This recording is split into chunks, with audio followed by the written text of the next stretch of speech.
కేసీఆర్ గారి నాయకత్వం ఈరోజు మున్సిపల్ ఎలక్షన్ల సన్నాహంలో 20వ వార్డులో జమీల్ గారి ఆధ్వర్యంలో జెండా ఎగురవేయడం జరిగినది.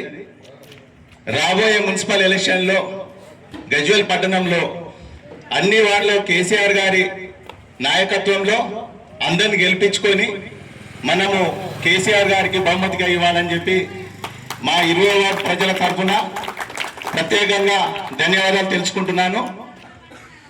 మన 20వ వార్డుకు ఇన్ఛార్జిగా వచ్చిన బాలరెడ్డి అన్నకు ధన్యవాదాలు. అదేవిధంగా 20వ వార్డు సభ్యులకు పేరు పేరున నమస్కారం. 20వ వార్డులో కేసీఆర్ దయతోని నాకు బీఫామ్ రాబోతున్నది. మన వార్డు ప్రజలందరూ మమ్మల్ని గెలిపించి మున్సిపల్ పంపిస్తే 20వ వార్డు ప్రజలకు నీ అన్ని విధాల సేవ చేసుకుంటూ ముందుకు పోతానని చెప్పి మీ సమక్షంలో నేను తెలియజేయడం జరుగుతున్నది.